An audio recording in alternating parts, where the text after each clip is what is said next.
Here is the news at 4. First, the highlights. Governor Sanwo-Olu opens new engagement channels as protest ends in Lagos. Federal government attributes food inflation to seasonal factors. Flooding. On the quarantine, army announces interim government after Bangladeshi Prime Minister resigns, flees country. And in sports, Nigeria's Ezekiel Nathaniel through to 400 meters hurdles semi-final at Paris Olympics. And now the details. I am Akan Usen.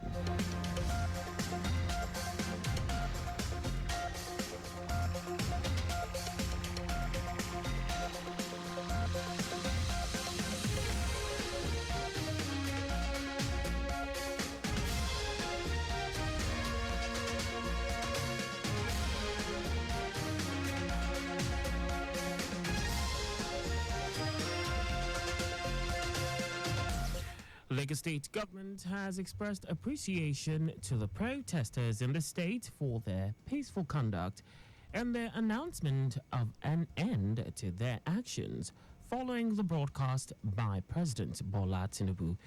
In a statement by Commissioner for Information and Strategy, Benga Motosho, Governor Babajide Sanwo-Olu praised the leaders of the protest in Lagos, saying ending the protest is a crystal clear affirmation of the fact that they know the government has heard their collective voice. Governor Sanwo-Olu noted that in demonstration of the government's commitment to continuous engagement with the youth, he has directed that despite the stoppage of the protest, the dialogue and engagement that the state government initiated prior to the action must continue. He also directed the Ministry of Youth and Social Development, Minister of Information and Strategy, and Office of Civic Engagement to immediately open wider channels of engagement with various stakeholders, including the protest leaders. The statement said the Executive Council members in charge of the ministries can be reached on the following dedicated citizens access lines. Office of Civic Engagement 0802 522 4347. Ministry of Information and Strategy 0811 965 5788, and Ministry of Youth and Social Development on 0707 717 8295. The governor enjoined all Lagosians to continue with their businesses without any fear whatsoever, while commending the roles of traditional rulers, civil society organizations, community leaders, religious leaders, student leaders, and others who ensured Lagos remained peaceful. To prepare tomorrow's leaders for effective and efficient performance, Lagos State Ministry of Youth and Social Development has organized a capacity building workshop for the 5th Legislative Assembly of the Lagos State Youth Parliament. In her welcome address at the program, the Permanent Secretary, Minister of Youth and Social Development, Toyin Okeosoitolu, said the workshop marks the beginning of a journey towards empowering the next generation of youth parliamentarians and leaders who will shape the future of the state and country. Okeosoitolu said the Lagos State Youth Parliament was established as a learning structure to create a robust representation of young people, allowing them to lend their voices and express their opinions on issues through a legislative platform. She urged the young parliamentarians to embrace the opportunities presented by the workshop to acquire knowledge and skills as valuable tools that will help them navigate the complexities of governance, advocacy, and leadership in engaging with experienced professionals and thought leaders. The capacity building workshop brought together 40 members representing the 20 local government areas of Lagos State who were inaugurated in February 2024 with a tenure of 2 years. The House of Representatives has resolved to dissolve the current ad hoc joint downstream and mid committee investigating the importation of adulterated petroleum products, the non-availability of crude oil for domestic refineries, and other critical energy security issues. Spokesperson for the House, Rotimi Akin, announced that the ad hoc committee had been dissolved and a new one would be constituted. At the committee's inauguration, the Deputy Speaker, Benjamin Kalu, speaking on behalf of the Speaker, Tajuddin Abbas, expressed concern over the resurgence of fuel queues at petrol stations, the increasing cost of premium motor spirit, and the unavailability of crude oil feedstock for domestic refineries. Kalu noted that the investigation will also extend to other related issues impacting the sector, emphasizing the need for compliance with global standards in the quality of petroleum products imported into Nigeria. He stressed that the Nigerian Midstream and Downstream Petroleum Regulatory Authority and the Standards Organization of Nigeria must ensure that all petrol imported into the country is rigorously tested in laboratories to meet standard sulfur and octane levels. The Ekiti State House of Assembly has passed a law stipulating a 5-year jail term for land grabbers as part of efforts to encourage investment in the state. Speaker of the Assembly, Adeoye Aribasoye, said the law, which is an amendment to an earlier one, has made the penalty stiffer. Aribasoye explained that it was a 2-year jail term before, but now if anyone violates any section of the law, it is 5 years imprisonment and also payment of 10% of the total value of the land. The Speaker said the law will ensure that people enjoy their hard-earned money so they are not defrauded in any form, while the Assembly also moves to regulate the activities of estate agents in Ekiti State.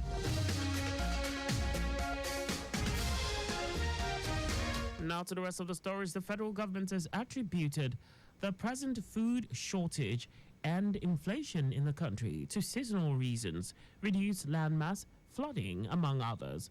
Minister of Agriculture and Food Security Abubakar Kyari, who stated this in a television interview, assured that the country will soon overcome its present food shortage and inflation, which has reached 40%.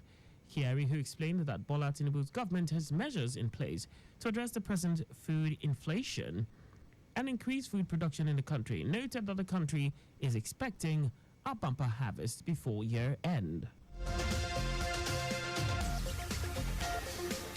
The Economic and Financial Crimes Commission, EFCC, has pledged to closely monitor local government activities to ensure good governance, accountability, and transparency. This follows the recent Supreme Court judgment granting financial autonomy to local governments. EFCC Chairman Ola Olukoyede made this known in Abuja at a national dialogue organized by Agora Policy with the theme Enthroning Accountability in Local Government in Nigeria. Olukoyede, who was represented by Friday Ebelo, said good governance encompasses 3 essential elements: accountability, transparency, and citizens' participation. And for these elements to be effective, there is need for dedicated and development-minded individuals to manage local government administrations. And now to foreign news. Bangladesh's Prime Minister Sheikh Hasina has resigned and fled the country following weeks of deadly demonstrations. Hasina's resignation followed weeks of deadly protests and appears to have averted the threat of further bloodshed. In an address to the nation, Army Chief General Waka Uz Zaman announced that an interim government will now run Bangladesh and called for calm.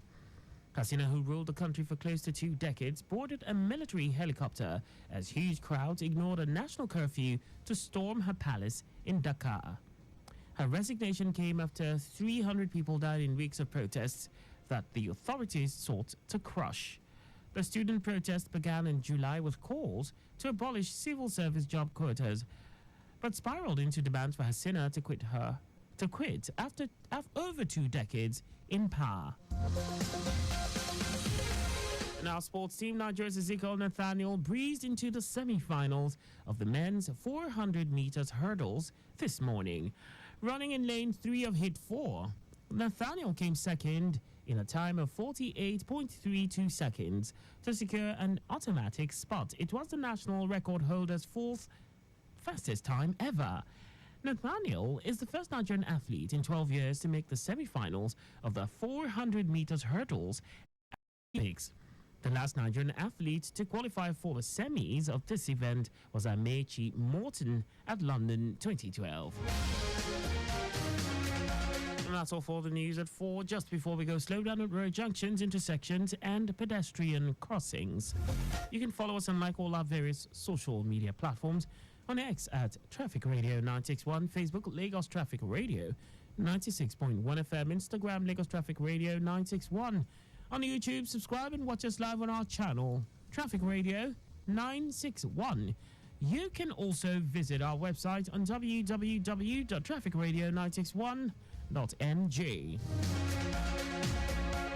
Did you know that the Sanwo-Olu administration initiated 500 hectares rice farm technology intervention project? You can get more details on the Lagos State Government's website. To end the news, here are the highlights of the major stories. Lagos State Government has expressed appreciation to the protesters in the state for their peaceful conduct and the announcement of an end to their actions following the broadcast by President Bola Tinubu. The federal government has attributed the present food shortage and inflation in the country to seasonal reasons, reduced landmass, flooding, among others. We also told you that Bangladesh's Prime Minister Sheikh Hasina has resigned and fled the country following weeks of deadly demonstrations.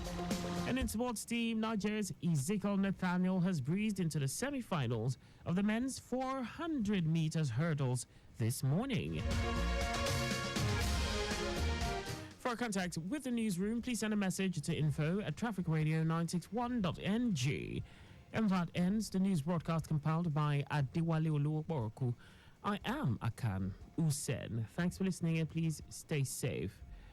Good afternoon.